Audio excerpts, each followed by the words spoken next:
Morning, Sal. How are you? Sal, can you hear me? Yes, can you hear me? I can't hear you.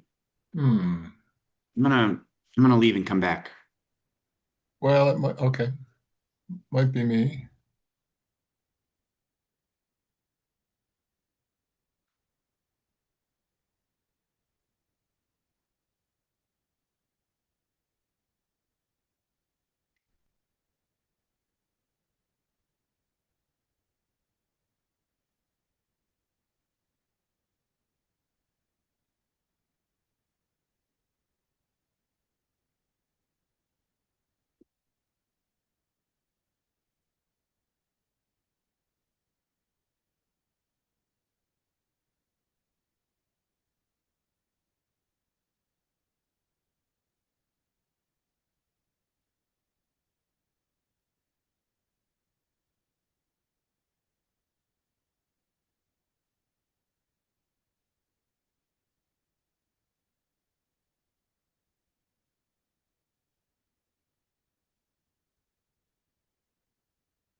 Hey, Sal, can you hear me now?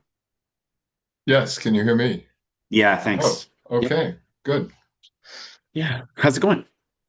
Well, this cold is hanging on. I mean, it's Yeah. been, geez, just when you think you're better. Oh, you're talking about like your cold. Oh, yeah, no, my head Yeah. cold. Yeah, sorry. No, Oh, the I'm cold sorry. is also Pretty cold out there. minus 13 this morning at my Yeah. house. Yeah. Was it really? Wow. Yep. And Well, yeah, not, I suspect we're going to talk about it a lot more tomorrow. I hope so. Yeah.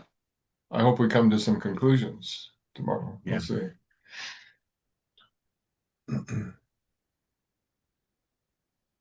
Hey, Mike.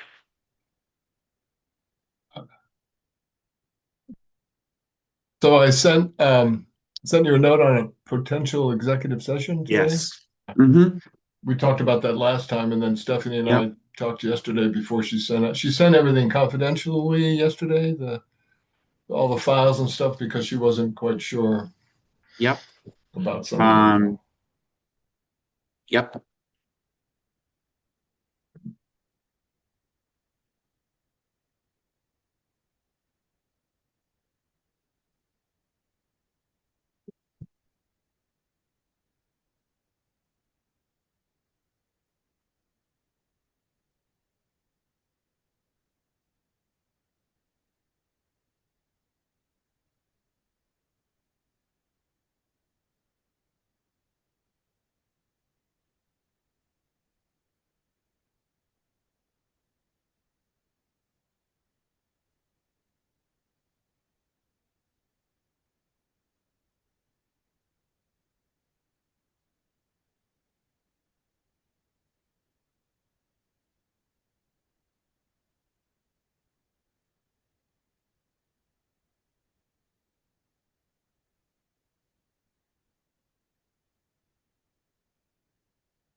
I'm afraid there's going to be a lot of nose blowing and sneezing this morning, but Sorry for your trouble, just Sal.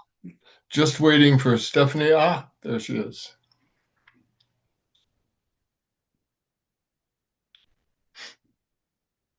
Good morning. Ahoy Morning, there. Stephanie.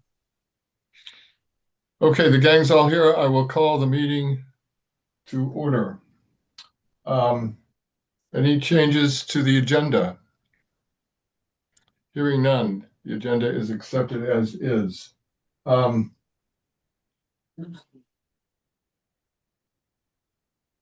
let's start with general business and appearances. is anyone online? Does anyone online have a comment they'd like to make on something not on the agenda?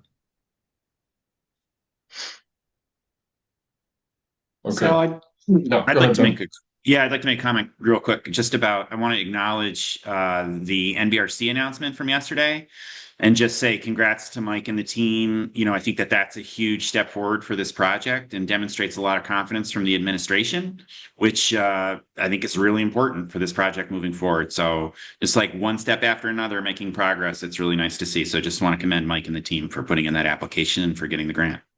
Absolutely. I will join you in that. I sent out a note yesterday as well. It's really good news. So one down, one to go. Yeah. Well, one down, many to go, but Many to go, yes. yeah. Okay. Well, Stephanie, why don't we jump into it? You sent Sounds good. out you sent out a note yesterday Yeah. with some agenda, sort of a list of the order of events. Yeah, let me just share my screen. If I can here, if you can see it here. So, Yeah, so that's I have good. some questions to answer that everybody brought up or multiple subcommittee members brought up in the questions in the compilation of the matrix. So, I figured I'd just go through these real quick, try to answer the questions, and then we can kind of make some policy decisions, have some foundational understanding around where you want to go with that. So, first off, the LIHTC question, this issue around if this will qualify is something that none of us have the expertise to answer. I believe what I heard from Downstreet was LIHTC competitive tax credits, the 9%, this would not be eligible. But again, we're not the experts. So I think that putting that question in the affirmative in the RFP is going to be useful to say, give us more about your analysis of LIHTC, because that's a world that I don't want to pretend we have expertise in. New market tax credits, that was something that someone referenced that they used before. I don't know how that would get wound in. It kind of depends on how it gets, but this is in a new markets census tract, correct? Or no? I'm Not sorry. that I know of. Yeah. It's I not? haven't checked, but I haven't specifically checked for it. But in the Okay. past, yeah. The way the districts are broken up in Montpelier is not favorable because like Berry Street is lumped in with College Street, so it's not low income. Oh, And so we've got a interesting. number of those. Had Okay. lines been drawn better or differently, we would have had a number of them that were eligible. But just because of the way things were lumped in together, they didn't line up Okay. in the past. Okay. Now I know they change those lines periodically, but yeah, somebody would have to show that this is actually in one of those areas. Okay. All right. Well, again, this is where let's just defer to them. They're going to be the experts on their own funding sources. And if they want to bring that forward, they can. But some have shown that they successfully did that in the past, and that's fine. There was also reference to a past project that used recovery zone bonds. Those are no longer, they don't exist anymore. That was in 2009. That was a kind of a recovery from the recession funding source that's no longer eligible. So then there were some comments around the CHIP process. So some of the submittals talked about having risk shift to the city if, there wasn't enough sale or, lease up or sale of the properties. And I'm just going to say that's all going to get negotiated in the development agreement. We're not going to kind of preclude anything. We're not going to really get there until later because we don't know what until they give us their proposal and until we start to dig into how that financial package would work and what that division would be. And there was one mention, I can't remember where, but there was mention of the shift to the city. And the reality is that's not how it works. It can't be. So it would have to be, there would have to be a minimum taxable value, the same way that there is in a TIF project, for any project that is funded if the city does the bonding versus the individual. If the individual does the bonding, then that's a different look. That's the difference between CHIP and TIF. So we'll get there. I just wanted to point out that CHIP is going to require more negotiation once we get a development plan and once we start working through the details. And they will be joint applications. It is basically shared risk, but there's also risk mitigation that the city statutorily has to have. So some of that will just be baked right in. So by mentioning it, that developer was essentially saying they would, their negotiating position is that the city would adopt some risk. Yeah. Okay. Yeah. But they also, CHIP is so new that I think people just don't really quite still understand all the nuance of it. So I don't know that I think we can punt on that because as they come forward with their proposal with their funding sources identified, if they've already identified CHIP, for example, somehow, and they do their own analysis or whatnot, then, we can kind of discuss that when the time comes with the proposals. Okay. There was a question around public engagement. A few questions when the folks have brought forward they said they would do public engagement, and the question being, we have it already in the RFP that says, what's your public engagement process? And so I think we don't need to push too much further on that. If you're looking for my recommendation, you have it in there. What's your public engagement process for during design, construction, sale and lease up? So, I think they need that. The burden is on them to show us. But I would like to maybe put a finer point on this, which is calibrating expectations among the three of you. To what level of detail do you want them to provide on the public engagement? Because I don't want them to come forward with a proposal that's light, that's kind of a broad overview, and someone else comes back with a really detailed plan that may or may not go forward that way. Because how detailed can you be in 2025 about something that is probably going to not take place until 2027? So what do you expect and what would you like to see? So I think we should be specific in the RFP. Well, it's a good question. I mean, I know it's something that I mentioned in my notes. I guess, it's understandable to me that it'd be tricky to come up with, certainly dates and that sort of thing. But I think the type of engagement and the sort of format. I think the community is going to be extremely interested in the proposals and in following the project, and particularly early on. And I think the more information, the better. Yeah, go ahead, Adrian. Sorry, I'm trying to find my little. Anyway, so I think for a project like this, in terms of like public engagement, I would like to see, like a project timeline, and you have your like stop gates, right? Like your milestones that you're working to achieve. And so I think the public engagement could just be a part of that in terms of like, I don't know, is this, if this is a 5-year project, right? So we don't need the details of the dates, but within those 5 years, what are the milestones that we're trying to achieve? And at those milestones, is that the time where we have public engagement? I think I'm just looking for like a 30,000 foot like timeline. And then when do you include that public engagement? And then you can have like a couple bullets below it of like, what does that mean? Like, what is the definition of public engagement? Is that workshops, town halls? Is it posters? Is it surveys? Like, I don't think we need to get into the details, but I'd like for them to share like how they would do that and when over that period of time. Like, does that make sense? No? I think it makes sense, Adriana, but I would love to ask a clarifying question of just like, what is the purpose of the community engagement? I mean, this is like a serious question. Like, what is the purpose of the community engagement, right? When are we asking these developers to create opportunities to solicit additional public input on the design of the project? Or are we looking for like clear communication about timelines and, as you're saying, like milestones, right? So is it like two-way conversation? Is it more about like, how are you sharing information? And like, I think to Stephanie's point, I think we need to be really clear around what the expectation is we're setting in terms of In terms of like, are they, are we asking them to like solicit additional input from the public that's supposed to influence their design?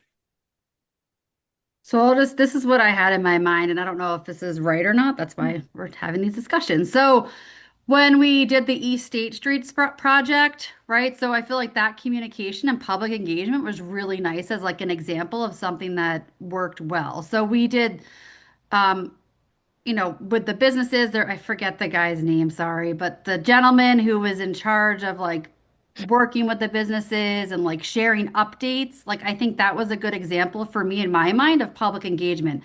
Like, what is the status? Where are we? What's coming next? Was there to answer any questions, any concerns? I mean, there's going to be a lot of Hmm. milestones in this project in terms of design, build, like, and having someone as a point person to answer those questions as the public is engaged, right? Hmm. So that's what I was thinking in my head in terms of like a best practice, what we had for our current project, and someone was assigned to that in terms of public engagement and communication. So, I think that's really helpful because I mean, what I'm hearing is Yeah. like we need a Yeah. point person for like clear communication from the project so that the city member, like residents, understand what's happening, which is different from let's run another charrette, right? Like, so I think that Yeah. that provides a lot of clarity in my That mind. helps a lot, Adrian, because I think what I could do is I think what if we change the language from public engagement to public outreach and communication, because I think that makes a lot of sense. Because what I was just thinking is, could they provide us with examples too of times when they've done this and how do they educate the community when they're building these projects? Because if there's other um, times when they've done a big scale project. I mean, not, we're not talking one small building here. We're talking about a long-term process. I'll just say, just to remind, like when I can't remember the company, if it was maybe VHB that came and talked to us about the bridge project at City Council, they had a staff person that was specifically assigned to community outreach. And so that is what I would like to see for Great. this Okay. project. Okay. Got it. I like that. I like, yeah, because I want to make sure we're not adding a barrier here of saying that there needs to be public input. Yeah. Okay. Great. Um, because actually, what's funny is I was thinking about this relative to like when we've had booms of development in the past, not in the past 20 years, not really around here, but if you had 20 developers clamoring for this property and, banging down the door and could make so many different things work. Or maybe they do this in big cities where there's a lot more potential, a lot bigger, profit to be made. You could get more granular and have more, community input. And so, but considering this is the, you know, we're bit, anyone who's doing this is barely going to make it work. I think it makes sense to do it. Okay. Excuse me. I will update that language in the RFP. And when you get the final draft this afternoon for tomorrow morning, excuse me, I will have that in there. Okay. Moving on to financial feasibility expectations. A couple of things in that most folks have asked, like, yeah, so is this feasible? Is this doable? Because, a couple of the folks have told us it's not. So how do you think you're going to make it work? And that's what we've asked for, in our RFP. We've said, give us a pro forma, give us a model with how it works. And then at our last meeting, we talked briefly about who will do the financial assessment and who will do like an assessment of that. And typically it is our firm. We do this as part of our review of it because that's part of the RFP process. And, since we run construction projects and development projects, we do that kind of thing.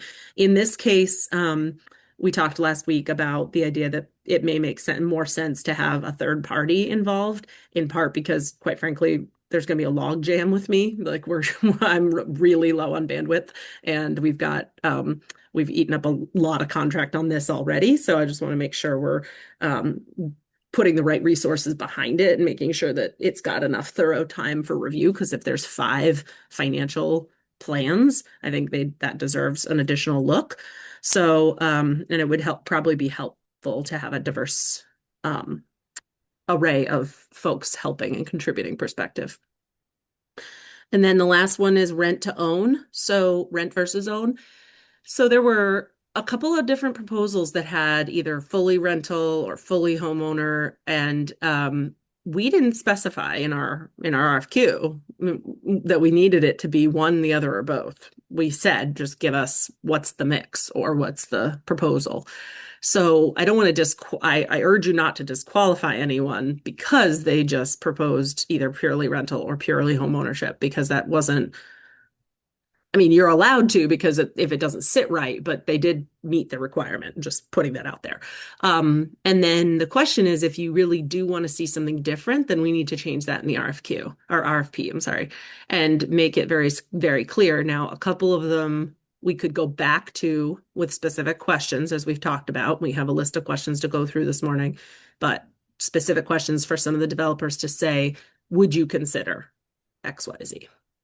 Is there anything you want?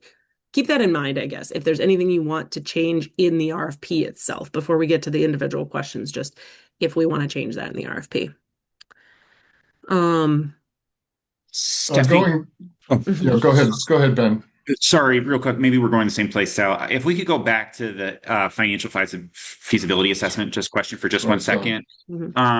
I really do appreciate that, Stephanie. I think the third party analysis, as we talked about last time, it will be important for this project. And I also just want to, maybe this is more a question for Mike, just in terms of like, if that's the path that we're going to go, what is the process for identifying the person with the expertise to do that? Like thinking about when we're going to get responses, like, will we have somebody lined up ready to do that assessment? Like, I wouldn't want to suddenly get 5 proposals that need detailed financial analysis and not have somebody on board ready to do it. That was exactly the question I was going to ask. Mike, do you have any insight into that? Yeah. I'll have to work with Stephanie to get a cost estimate for what that would cost, because certainly there are different procurement requirements we have for the city. There are some of them, if it's under a certain threshold, and I would imagine it would be under those thresholds.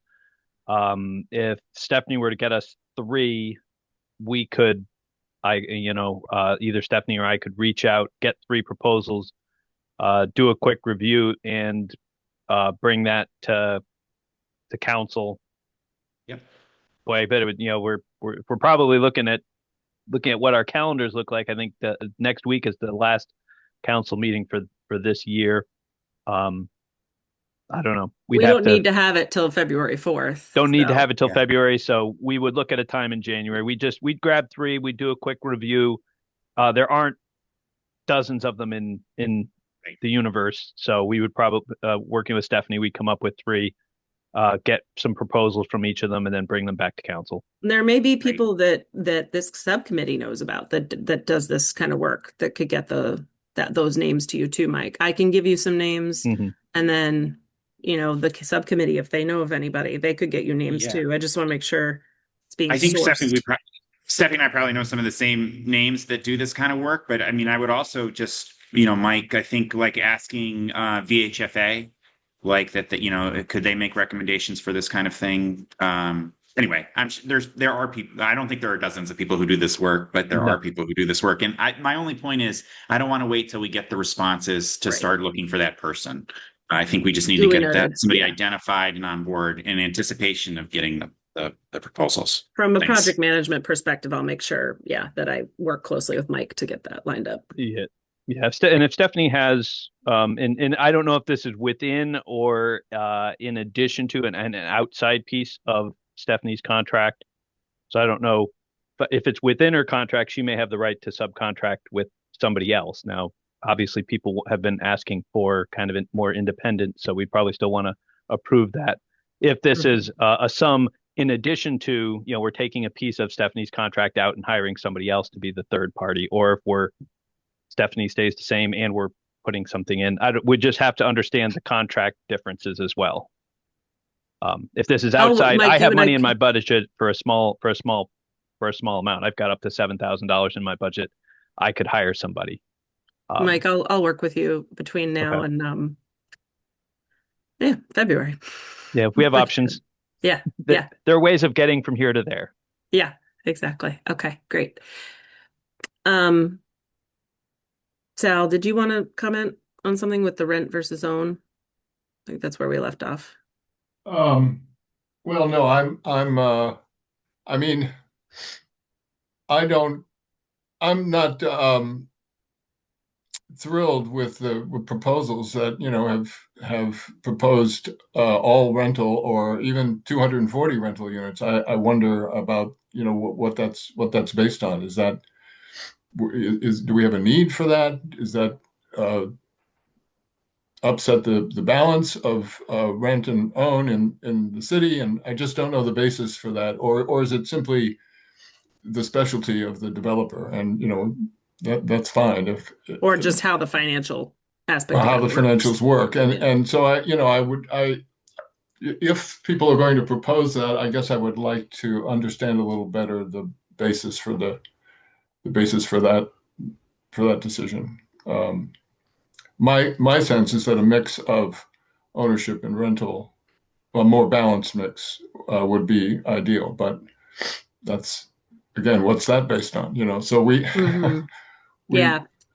I guess my question would be then, how do we come up with the answer for you asked the question, do we need 240 rental units, and can the market support 240 rental units? yeah.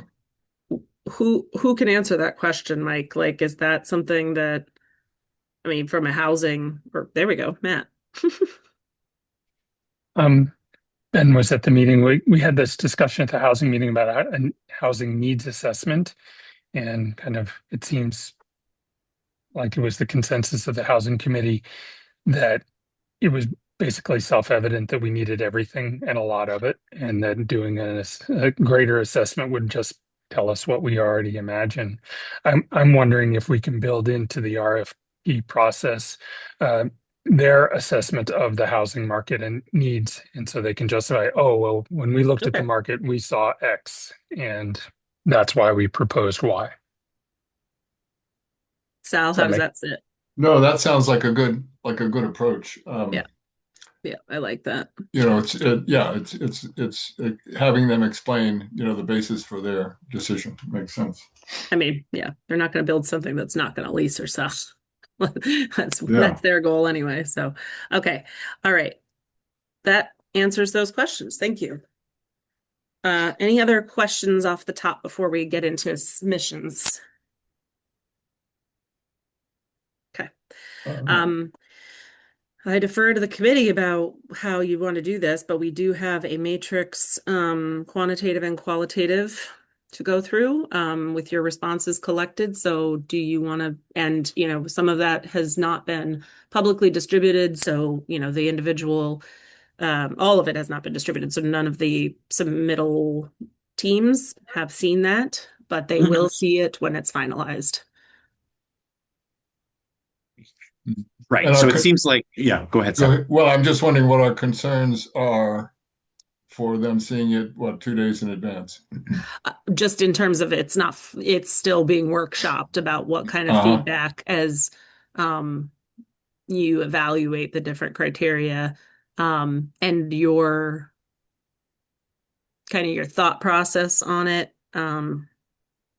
There's just an element of, eventually you're going to be negotiating a development agreement with them, with one of them. And so is there anything in this process that could harm that negotiating position? I don't know. I feel like there potentially is. I mean, if we're going to discuss these different proposals, we're going to be talking about the pluses and minuses of each one. And I think it puts us in a material disadvantage to say, oh, we have real problems with this, right? And then say I think we need to be able to have a private conversation to weigh the pluses and minuses of each. And then when we come out of executive session or go to the full council, be very clear on our reasoning for why we've picked these people and have chosen not to move forward with others. I just think we need to be able to have an honest, deliberative conversation about that. I agree. I think the pluses that we mentioned are equally compromising. I mean, if some company feels like we're showing favoritism to their proposal, they may take a harder line and then negotiate. I mean, who knows? So Okay. I agree. I just wanted to get input from everyone that they were comfortable with it. If if we go into executive session, we need the finding, we need two motions. We need a finding and we need the motion. I think you have language for that. And we need to know who will join us. Stephanie, certainly. Yep. But I would appreciate, I'm sorry? I'm sorry, I'd be happy to make the first motion if that's helpful. Yeah, sure. Go ahead. I move that to find that premature general public knowledge regarding the subcommittee's evaluation of developer responses to the Country Club Road RFQ would clearly place the city at a substantial disadvantage because discussion in public risks disclosing information that could compromise the city's negotiation strategy. Is there a second?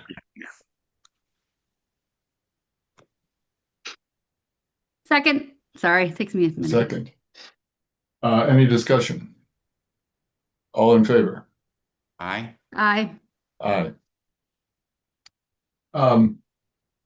Okay. So we now need a motion to enter executive session with including and that we need to decide who would be included. I would certainly appreciate the input of our staff. Yeah. My advice would be Mike and Matt. Yeah, that's my guess as well. I'm happy to make that motion as well. Great, go ahead, Ben. Sorry, toggling here. I move that we enter into executive session to discuss the city's evaluation of developer qualifications under the provisions of Title I, Section 313A1A of the Vermont statutes, and that we include staff, specifically Mike and Matt, in that conversation, and our consultant, Stephanie. Is there a second? I'll second that. Any discussion? All in favor? Aye. Aye. All right. So, Sal, when we go to executive session, we're gonna come back to this public session to adjourn the subcommittee meeting? I believe we are, yes. Yes, and Nick is going to stay on to hold that Got it. session open yeah. and until we come back. Thank I you. mean, it should be close to 9 o'clock since that's really all the time we have. Remind me where the link is for the executive session. Evelyn emailed it. She emailed it. Night. Okay, I will check for it. All right, I'll see you back here. Well, I'll see you in the executive session in a bit.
Okay, welcome back. Waiting for Stephanie. I'm here. Oh, Stephanie's here. Who are we waiting for? No one. Gumbo, we're all You're back. good. Matt, but he'll pop on. You're good. Okay, I will entertain a motion to leave executive session. I'll second. I move that we leave executive session. Sorry. Can you second any? Moved and Second. I'll second it. I'll second it. All in favor? Aye. Aye. Okay, right. We're back in regular session. The only action we're taking is we've asked Stephanie to create a memo that will list our recommendation for the developers who we've decided should receive an RFP, which we will then present to the city council after discussing it at tomorrow's subcommittee meeting. Is there any other business? Okay, right on time. Good job. See everybody in the morning. Good luck, Stephanie. Thank you. Thank you all. You've got Bye, a all. lot to do. Thanks. Bye. Ciao.